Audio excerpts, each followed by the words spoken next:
Baik, Assalamualaikum warahmatullahi wabarakatuh. Hari ini kita akan membahas terkait dengan perilaku biaya yang sebelumnya kita juga sempat membahas terkait dengan konsep biaya tentunya ya. Kita di sana bisa mengetahui apa saja sih biaya yang bisa kita klasifikasikan di perusahaan-perusahaan gitu ya. Perusahaan itu kan nggak hanya satu jenis saja, jadi banyak sekali industrinya, banyak sekali sektornya, jenisnya juga macam-macam, dan bagaimana sih nanti kita mengetahui biayanya yang dikeluarkan oleh perusahaan apa saja, dan hari ini kita akan membahas lebih mendalam terkait biaya itu, yaitu terkait dengan perilaku biayanya. Bagaimana cara kita memperlakui si biaya ini, kita mengetahui bagaimana polanya, kemudian bagaimana sih biaya itu menggambarkan jumlah biaya variasi atas perubahan suatu aktivitas bisnis. Seperti yang kita ketahui pada pertemuan konsep biaya, selalu biaya itu akan terjadi karena adanya pemicu biaya. Nah, pemicu biaya kita bisa klasifikasikan ketika kita mengetahui aktivitas-aktivitas apa saja yang mengakibatkan biaya itu terjadi. Nah, klasifikasinya, kemudian pengelompokan aktivitasnya, pemicu biayanya apa sehingga menimbulkan suatu biaya itu juga sudah kita pelajari di konsep biaya. Nah, kemudian yang selanjutnya kita membahas terkait dengan 3 jenis perilaku biaya. Di sini ada biaya variabel, biaya tetap, biaya campuran gitu ya. Tentunya kalau teman-teman sudah mempelajari konsep biaya, tahu apa sih maknanya, apa sih biaya variabel itu, apa sih artinya biaya tetap itu, yang mana sih biaya campuran itu gitu ya. Masing-masingnya sudah dijelaskan di konsep biaya, sehingga kita di sini akan lebih mendalam ke perilaku biayanya. Nah, kenapa kita mempelajari perilaku biaya? Nah, tujuannya itu adalah 3 ini yang utama gitu ya. Sebetulnya tujuannya banyak, tapi yang lain-lain itu nanti bisa teman-teman ketahui setelah mengetahui penjelasan-penjelasan yang utama ini tadi. Yang pertama adalah terkait dengan pengendalian biaya. Nah, penting sekali perusahaan melakukan pengendalian biaya ya tentunya. Karena apa? Biaya itu adalah segala sesuatu upaya gitu ya, apalagi materi yang dikeluarkan oleh perusahaan terkait dengan aktivitas produksinya. Terutama kalau di perusahaan manufacturing, pasti dalam prosesnya untuk memproduksi suatu barang jadi, perusahaan mengeluarkan seluruh biayanya gitu ya, sampai dengan dari biaya bahan baku, tenaga kerja, overhead pabrik, dan macam-macam biaya yang sudah kita pelajari di konsep biaya. Nah, pengendalian biaya dalam hal ini itu seperti apa sih gitu ya? Ya, contohnya di sini adalah mengendalikan biaya bahan baku dengan memilih pemasok yang tepat. Nah, ini sangat penting sekali memilih pemasok yang tepat karena apa? Ketika perusahaan manufaktur itu memproduksi suatu barang, otomatis bahan utama yang dibutuhkan itu adalah bahan baku. Nah, karena sangat utama dan bahan baku ini dibutuhkan sekali oleh perusahaan, penting sekali bagi perusahaan menentukan pemasok yang tepat. Karena apa? Bahan utama ini jangan sampai kita kekurangan yang pertama. Yang kedua, jangan sampai juga dapat harga yang terlalu mahal dengan kualitas yang tidak bagus. Nah, itu kenapa penting sekali memilih pemasok yang tepat. Terkait dengan jarak pula, jangan sampai terlalu jauh karena apa? Akan menambah biaya pengantaran dari bahan baku tersebut, biaya perjalanannya bahan baku tersebut. Kalau bisa mencari yang dekat yang bisa kita pangkas biaya perjalanannya gitu ya. Otomatis nanti perusahaan akan bisa menghemat biaya dan lain-lain. Nah, itu juga akan menambah dari produktivitasnya si perusahaan. Kalau dekat dengan bahan bakunya bisa lebih cepat mendapatkannya, mengurangi biaya perjalanan, kemudian memper mem me apa, menjadi lebih efektif dan efisien tentunya ya. Biasanya bahan baku itu juga, ada standarnya kalau beli ya, ada yang namanya EOQ atau Economic Order Quantity. Nah, perusahaan pemasoknya kita itu apakah menganut hal yang demikian, karena apa?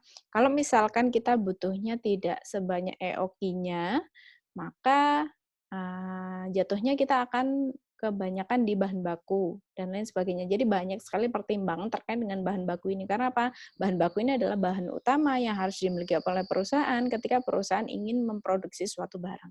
Itu kenapa penting sekali perusahaan memilih pemasok yang tepat.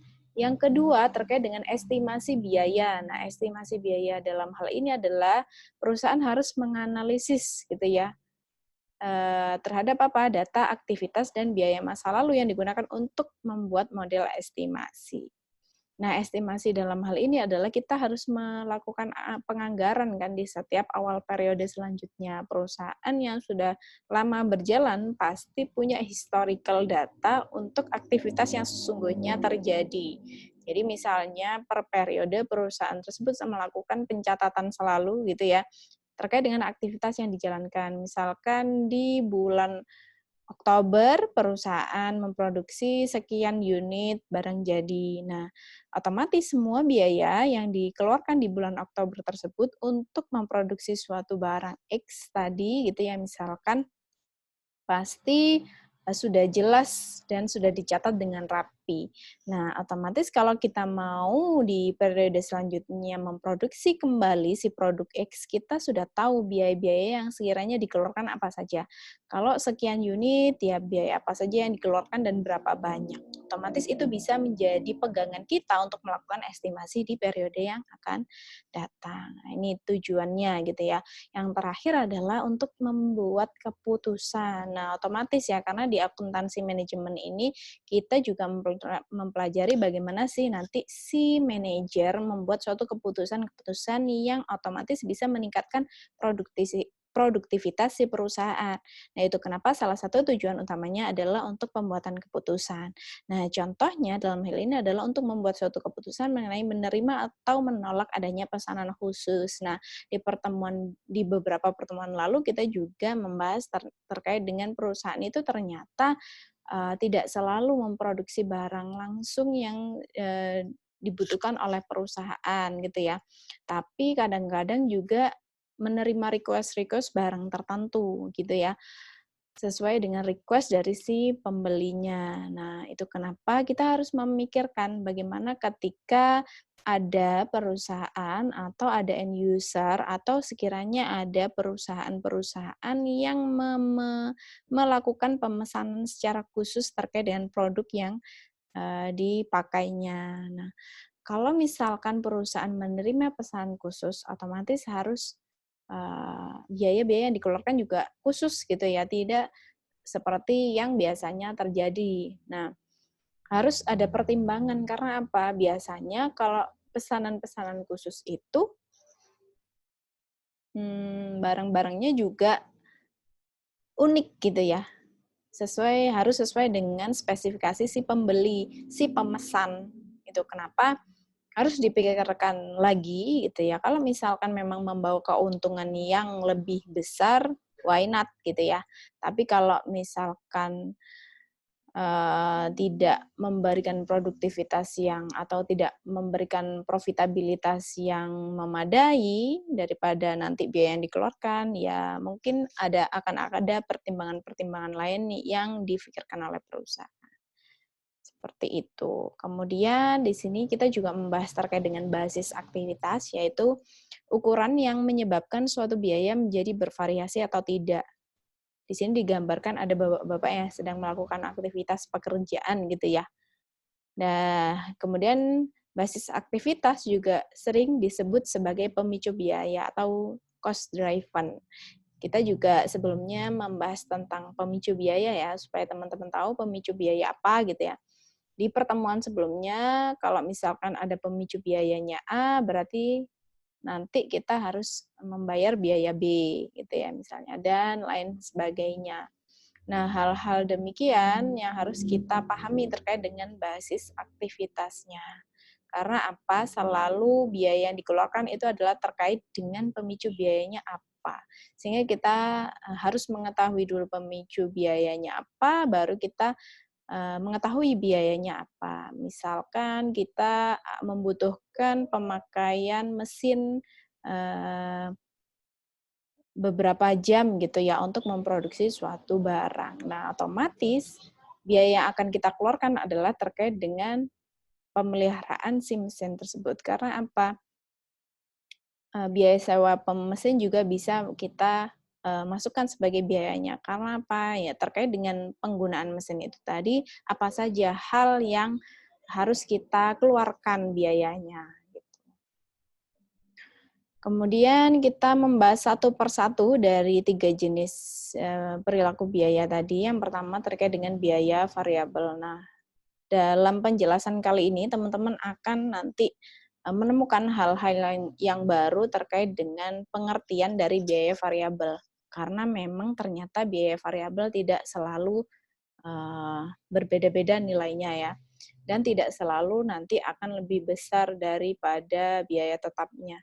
Jadi biaya variabel tidak selalu berbeda nantinya, dan nanti teman-teman akan dikasih tahu terkait dengan ilustrasinya supaya teman-teman bisa membayangkan ternyata biaya variabel itu tidak selamanya berbeda-beda. Kemudian yang di sini yang saya jelaskan yaitu terkait dengan biaya variabel, yaitu biaya yang jumlah totalnya berubah sebanding dengan perubahan aktivitas dan volume produksi. Sementara jumlah per unitnya tidak berubah. Ternyata ada hal-hal yang tidak berubah dalam biaya variabel, gitu ya. Nah, ini di sini bisa teman-teman garis bawahi, sementara jumlah per unitnya tidak berubah. Padahal yang kita tahu biaya variabel itu adalah biaya yang mengikuti selalu ya, berapapun jumlah per unitnya, gitu. Yang perlu teman-teman tekankan juga di sini yaitu yang pertama, biaya variabel total berubah proporsional dengan perubahan aktivitas. Selalu ketika berubah aktivitasnya, biaya variabelnya juga akan berubah. Kemudian biaya variabel per unit tidak berubah walaupun aktivitas berubah. Nah, di sini yang mungkin nanti teman-teman agak sedikit bingung.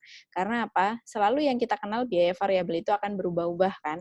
Tapi di sini dibilang bahwa biaya variabel per unit tidak berubah walaupun aktivitas berubah. Nanti teman-teman akan dicontohkan perhitungannya supaya teman-teman lebih paham terkait dengan perhitungan biaya variabel yang dimaksudkan di sini. Nah, kita bahas terlebih dahulu terkait dengan tipikal biaya variabel. Seperti yang sudah saya singgung di awal tadi, perusahaan itu ada banyak sekali sektornya, ada banyak sekali jenisnya. Nah, di sini ada 3 jenis perusahaan ya, yang umumnya yang kita ketahui. Yang pertama adalah perusahaan jasa, yang kedua perusahaan dagang, yang ketiga adalah perusahaan manufaktur, terkait dengan aktivitas yang dikerjakan di dalam perusahaan.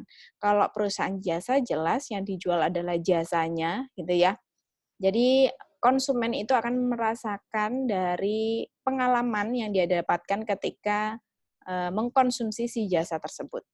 Kemudian kalau perusahaan dagang adalah perusahaan yang notabene menjual barang dagangan. Jadi dia tidak memproduksi barang, tapi dia menjual barangnya, gitu ya. Yang ketiga, yang terakhir adalah perusahaan manufaktur. Seperti yang teman-teman ketahui, perusahaan manufacturing ini adalah perusahaan yang bergerak di bidang pabrikan gitu ya, pabrikasi. Jadi perusahaannya mengolah barang mentah menjadi barang jadi atau bahan baku menjadi barang jadi. Nah, dari ketiga jenis perusahaan ini, tipikal biaya variabel di masing-masing perusahaan juga akan berbeda. Kalau di perusahaan jasa, yang dikeluarkannya terkait dengan tipikal biaya variabel yaitu biaya perlengkapan dan biaya perjalanan. Jadi biaya variabel yang ada di perusahaan jasa adalah seputar ini beberapa contoh saja ya, ya tidak selalu seperti ini gitu ya, tergantung dari perusahaan jasanya apa. Nah, untuk di perusahaan dagang ada biaya persediaan, harga pokok penjualan, dan juga biaya pengiriman serta biaya komisi penjualan. Nah, ini adalah tipikal biaya variabel di perusahaan dagang. Karena apa? Perusahaan dagang itu tidak memproduksi barang sehingga tidak butuh namanya biaya bahan baku. Biaya persediaan tentu karena apa? Dia menyimpan barang dagangnya, maka dia akan mengeluarkan biaya persediaan. Harga pokok penjualan tentu karena apa? Dia memiliki harga perolehan terlebih dahulu untuk sebelumnya nanti akan ditambah dengan di up ya dengan biaya-biaya yang dia keluarkan sehingga nanti ditemukan harga jual yang relevan berapa. Kemudian biaya pengiriman ketika jual beli jual beli barangnya itu nanti dikirimkan gitu ya.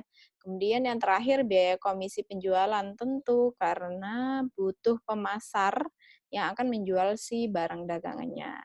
Terakhir, perusahaan manufaktur tentunya ada biaya bahan baku di perusahaan manufaktur tersebut, kemudian biaya bahan penolong, biaya tenaga kerja langsung, biaya pemakaian listrik, dan biaya bahan bakar mesin. Jadi lebih beragam lagi untuk biaya di perusahaan manufacturing karena kegiatannya pun juga kompleks sehingga biayanya yang dikeluarkan juga akan lebih banyak. Nah, di sini diilustrasikan perhitungan dari biaya variabel. Teman-teman perhatikan di sini dicontohkan perusahaannya memproduksi baju. Jadi ada 3 kasus di sini. Yang pertama, perusahaannya memproduksi 100 baju, yang kedua 200 baju, dan yang ketiga adalah 300 baju. Nah, untuk biaya-biayanya, yang pertama biaya variabel per unit. Ternyata untuk 100 baju, biaya variabel per unitnya adalah 1.000. Kemudian untuk 200 baju, biaya variabel per unitnya juga tetap. Biaya variabel per unitnya memang tetap setiap berapapun memproduksi baju gitu ya. Sehingga untuk biaya variabel totalnya otomatis akan mengikuti. Tinggal digalikan dari biaya variabel per unit, digalikan dengan unit yang diproduksinya. Ternyata biaya variabelnya akan tetap berapapun si baju diproduksi. Selanjutnya, di sini ada biaya tetap, yaitu biaya yang jumlah totalnya tidak terpengaruh oleh tingkat aktivitas dalam kisaran relevan tertentu. Jumlah biaya tetap ini tidak berubah, jumlah biaya tetap total tidak berubah dalam kisaran relevan tertentu meski tingkat aktivitas berubah. Biaya tetap per unit berubah dengan berubahnya tingkat aktivitas. Nah, di sini yang kita tahu adalah biaya tetap itu tidak akan berubah berapa besar pun aktivitas yang dilakukan oleh perusahaan. Karena apa? Contohnya seperti biaya sewa, gitu ya, biaya sewa dari gedung yang perusahaan sewa. Nah, bagaimana ceritanya kok di kalimat terakhir itu bilang bahwa biaya tetap per unit berubah dengan berubahnya tingkat aktivitas gitu ya. Karena pembebanannya itu nanti akan berbeda. Nah, teman-teman supaya lebih gampang nanti diilustrasikan juga untuk perhitungan biayanya. Nah, tipikal biaya tetap di sini di perusahaan jasa dagang maupun manufaktur itu adalah sama seputar hal-hal ini ya. Yang pertama biaya depresiasi peralatan, biaya depresiasi bangunan, biaya abonemen listrik, biaya gaji pokok pegawai, biaya gaji mandor pabrik. Jadi biaya-biaya yang selalu tetap dikeluarkan oleh perusahaan, berapa besar pun aktivitas yang dilakukan, berapa besar pun unit yang dihasilkan oleh perusahaan. Nah, di sini kalau teman-teman perhatikan di sini biaya tetap per unitnya berbeda-beda. Kenapa? Karena kita tergantung dari biaya totalnya. Kalau biaya totalnya teman-teman perhatikan akan tetap 1.500.000. Misalkan per bulan perusahaan akan mengeluarkan biaya tetap totalnya adalah 1.500.000. Di antaranya di situ terdiri dari biaya sewa gedung, biaya abonemen listrik yang tidak akan berubah berapapun aktivitas perusahaan. Tapi kalau kita tarik lagi, ketika perusahaan memproduksi 100 baju, otomatis kita harus mengetahui berapa biaya tetap yang akan dibebankan. Tinggal teman-teman bagi biaya tetap totalnya dengan 100 baju. Sehingga kita ketemu biaya tetap per unitnya akan berubah ketika perusahaan memproduksi lebih banyak baju, maka biaya tetap per unitnya akan semakin kecil. Itu kenapa terkadang perusahaan itu akan lebih memilih untuk memproduksi massal kalau perusahaannya manufaktur. Karena apa? Akan memperkecil biaya per unit untuk biaya tetapnya. Gitu. Yang terakhir di sini adalah biaya campuran. Jadi biaya campuran ini biaya yang memiliki karakteristik biaya variabel dan juga biaya tetap. Namanya juga campuran ya, pasti di dalamnya adalah ada karakteristik biaya tetap dan juga biaya campurannya. Nah, di sini dicontohkan adalah biaya pegawai penjualan, biaya listrik, dan lain-lain. Karena apa? Biaya listrik ini tergantung dari pemakaian perusahaan terkait dengan listrik. Gitu. Untuk pengklasifikasian suatu biaya ke dalam biaya variabel dan biaya tetap dipengaruhi oleh kisaran relevan dan horizon waktu. Apa sih itu kisaran relevan dan horizon waktu? Nah, nanti akan dijelaskan lebih lanjut gitu ya. Yang selanjutnya adalah sumber daya, aktivitas, dan perilaku biaya. Nah, sumber daya fleksibel. Sumber daya itu ada dua, ada sumber daya fleksibel, ada sumber daya terikat. Nah, sumber daya fleksibel itu apa? Yaitu sumber daya yang diperoleh saat diperlukan dan tidak membutuhkan komitmen jangka panjang atau kategorinya dikategorikan di biaya variabel. Jadi sumber daya fleksibel kalau kita lihat pada kata-kata intinya yaitu sumber daya yang fleksibel. Jadi kalau fleksibel itu kan tidak kaku ya, bisa berubah-ubah, bisa fleksibel gitu ya, tergantung dari kebutuhan. Itu kenapa dibilang bahwa sumber daya yang diperoleh saat diperlukan dan tidak membutuhkan komitmen jangka panjang. Karena fleksibel juga bisa berubah-ubah tergantung dari aktivitasnya, maka di sini dikategorikan sebagai biaya variabel. Nah, yang kedua ada sumber daya terikat. Jadi kalau terikat ini saklek ya, jadi tidak bisa dirubah-rubah lagi. Jadi sumber daya diperoleh di muka tanpa mempertimbangkan apakah sumber daya tersebut sepenuhnya habis digunakan atau tidak. Nah, sumber daya ini masuk kategori biaya tetap. Nah, kalau kita ambil contoh untuk sumber daya fleksibel ini ya kita tarik aja ke kategori biaya variabel.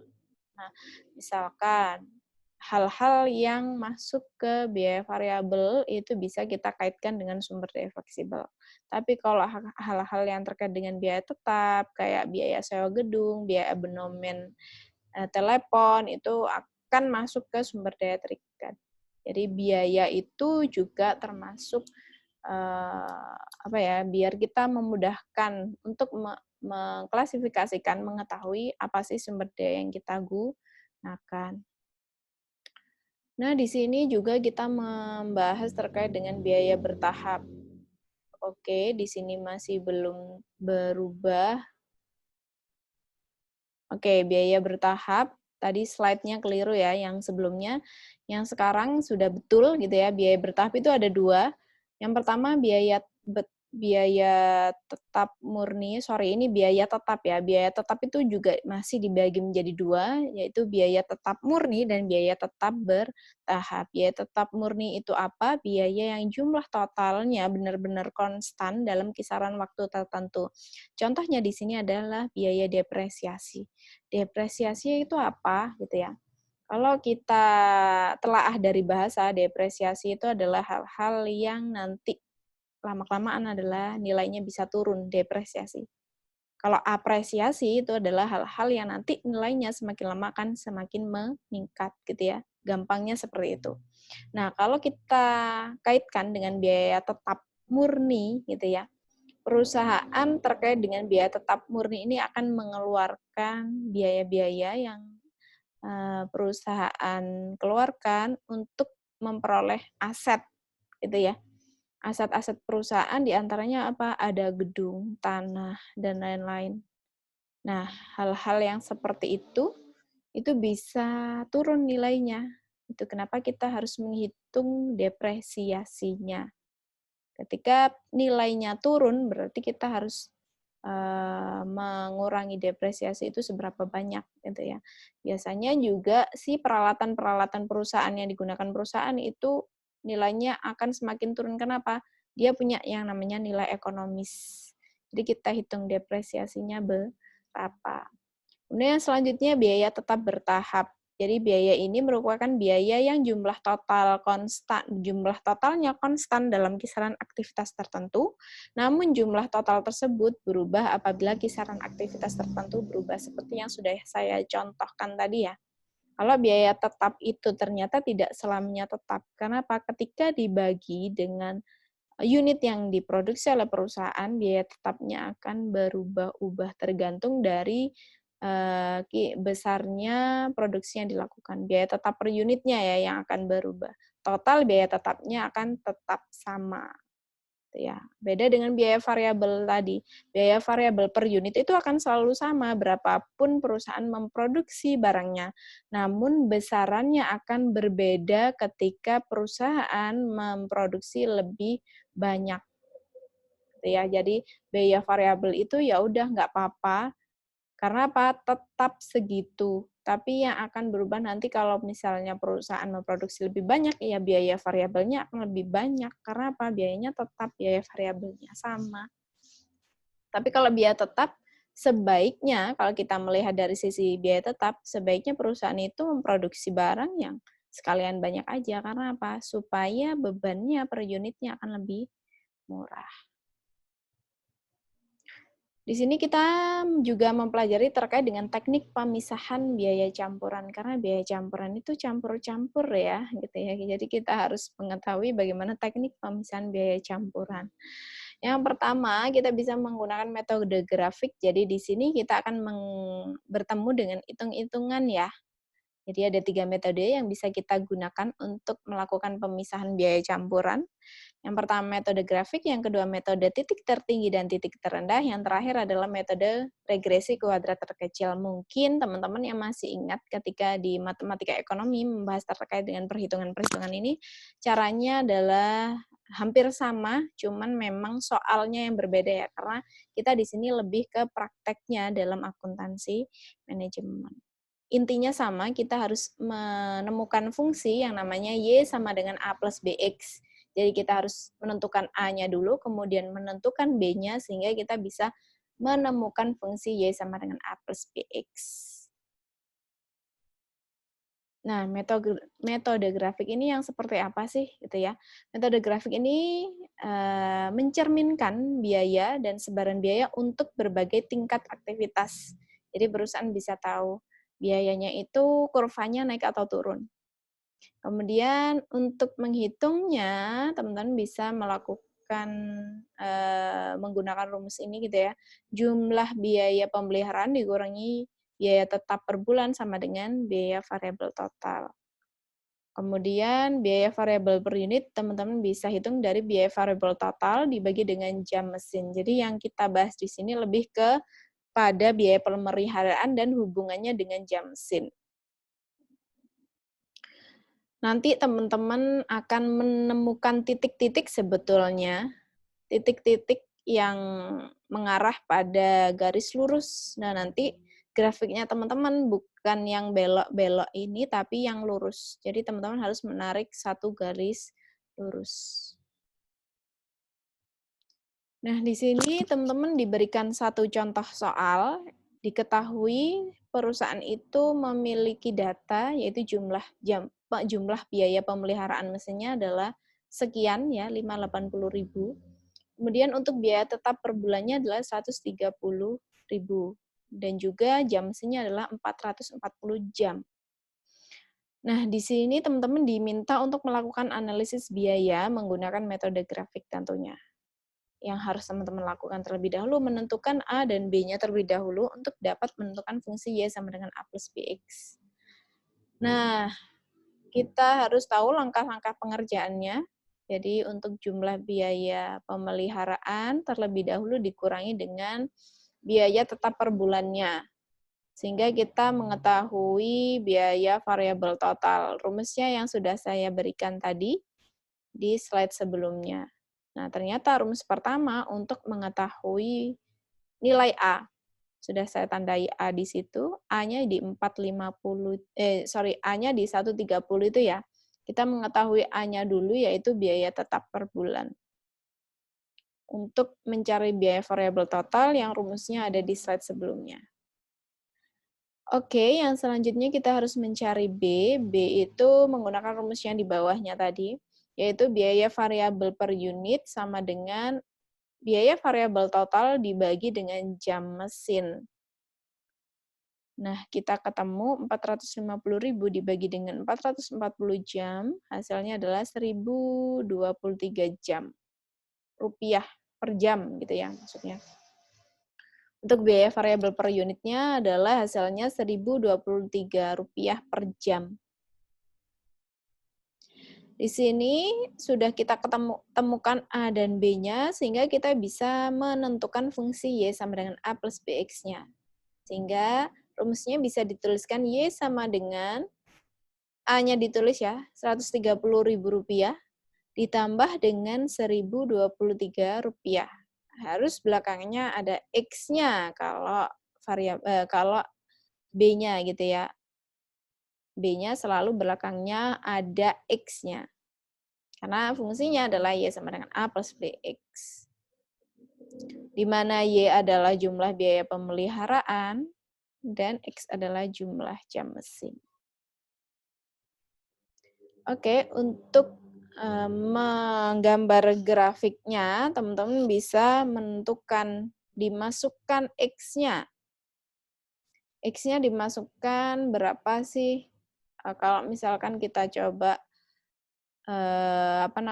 jam mesinnya itu adalah 100. Kalau misalkan kita coba X-nya itu 200 dan seterusnya, misalkan yang akan dicoba adalah jam mesin 100, 200, 300, 400, 500. Nanti teman-teman akan menemukan satu titiknya, ditandai titiknya dan ditarik garis lurus.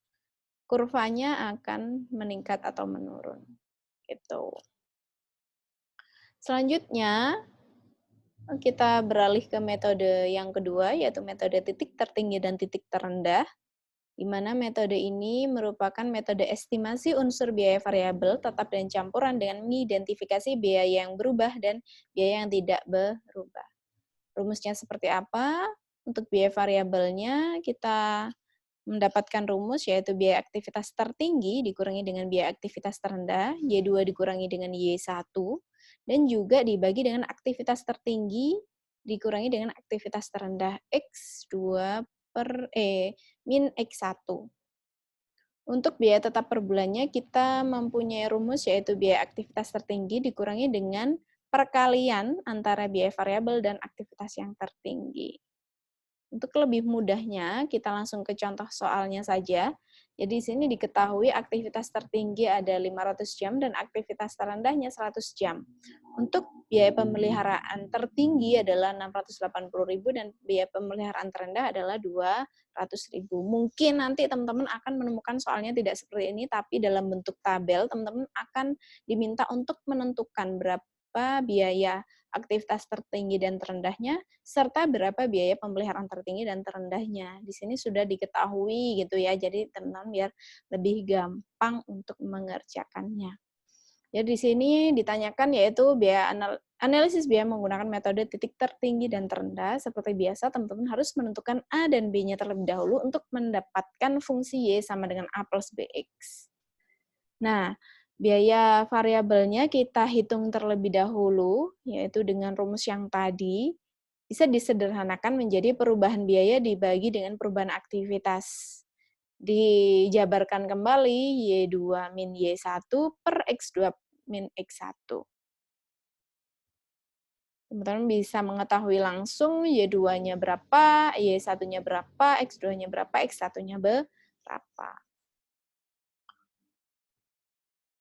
Kemudian dimasukkan ke dalam satu rumus dan diketemukan perubahan biayanya adalah 480.000, perubahan aktivitasnya adalah 400 jam. Sehingga ketika dibagi ketemu Rp1.200 per jam.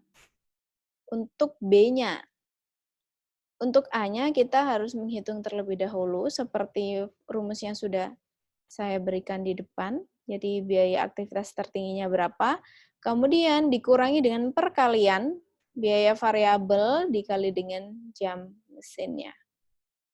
Dalam hal ini yang kita kalikan adalah jam mesin yang terbanyak atau aktivitas tertingginya, dikalikan dengan B-nya tadi. Kemudian setelah dikurangi dari aktivitas tertinggi dikurangi dengan perkalian tadi, ketemu yaitu biaya tetap per bulannya adalah 80.000. Nah, 80.000 ini adalah A-nya. Jadi kita bisa menentukan fungsinya, yaitu Y sama dengan Rp80.000 plus Rp1.200 X gitu ya. Teman-teman kalau ingin mengetahui A-nya, bisa teman-teman masukkan aktivitas tertinggi maupun aktivitas terendah. Cuman harus disesuaikan ya. Misalkan biaya aktivitas tertinggi yang diambil, berarti jamnya juga jam yang tertinggi. Pun begitu dengan aktivitas terendah. Kalau misalkan teman-teman pakai yang aktivitas terendah, berarti jamnya juga yang terendah. Sehingga meskipun pakai terendah maupun tertinggi, maka A-nya akan tetap 80.000. Oke, yang terakhir adalah metode regresi kuadrat terkecil. Kalau teman-teman masih ingat gitu ya, di matematika ekonomi dan bisnis, metode regresi kuadrat terkecil akan sama rumusnya. Metode ini mengasumsikan bahwa hubungan antara aktivitas dan biaya bersifat linear kuadratik gitu ya, regresi kuadrat terkecil.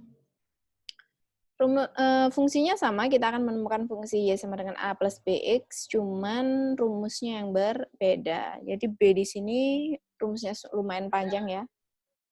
A-nya juga lebih sederhana daripada B-nya. Nah, karena rumusnya lumayan panjang, yang diketahui tentunya di sini adalah X dan Y-nya terlebih dahulu, gitu ya. Di sini X dan Y yang seperti ini, dan N-nya tentunya kita akan mengetahui. Contoh soalnya akan seperti ini. Sebetulnya di sini hanya bulan X dan Y. Nomor ini saya tambahkan untuk teman-teman lebih mudah mengetahui N-nya berapa. Ini N-nya kan jelas 6 ya. Kemudian X-nya di sini adalah di soal dan bulannya adalah di soal. X-nya, Y-nya, dan bulan adalah di soal. Nah, untuk lebih mudahkan teman-teman sebelum memasukkan ke dalam rumus, teman-teman harus menambah X kuadrat dan X kali Y. Dan jangan lupa ditotalkan ke bawah. X kuadrat ini berarti X ini dikuadratkan, gitu ya. XY ini adalah X dikalikan dengan Y ini. Nah, teman-teman harus menghitung jumlahnya yang di bawah, sehingga akan memudahkan teman-teman untuk mengetahui jawaban dari A dan B-nya. Nah, kalau sudah mengetahui seperti ini, teman-teman akan lebih mudah untuk menghitung rumus ini. Nah, yang dibutuhkan adalah N. N kita sudah tahu 6. Ini sigma XY, berarti yang dimasukkan adalah ini. Sigma XY adalah total dari XY ini. Kemudian dikurangi dengan sigma X, nah, totalnya X gitu ya. Sigma itu adalah total, dikalikan dengan totalnya Y. Nah, di sana juga ada gitu ya. Kemudian N, 6, dikalikan dengan sigma X kuadrat. Nah, X kuadratnya sudah kita hitung dan kita jumlahkan ke bawah. Jadi, sigmanya yang kita gunakan. Kemudian, sigma X dikuadratkan. Nah, ini harus hati-hati, bukan sigma X kuadrat, tapi sigma X jumlah dari X kemudian dikuadratkan. Kemudian, setelah mengetahui hasilnya ini, teman-teman bisa menghitung ini. Atau bisa menghitung semuanya gitu ya, karena tidak harus menunggu, kita bisa menghitung semuanya. Jadi sigma X itu juga sudah ada gitu ya. Oke, sorry, harus menunggu ya, karena di sini ada B-nya. Jadi hasilnya B ini dimasukkan sini dengan dikalikan dengan sigma X. Kemudian dibagi dengan N. Sehingga ketika ketemu A dan B-nya, teman-teman bisa menemukan bagaimana fungsi Y sama dengan A plus BX-nya. Nah, mungkin sekian penjelasan dari saya di perilaku biaya. Teman-teman bisa mempelajari ini terlebih dahulu dan bertanya ketika teman-teman ada yang masih kurang paham. Nah, saya akhiri pertemuan hari ini. Semoga bermanfaat. Wassalamualaikum warahmatullahi wabarakatuh.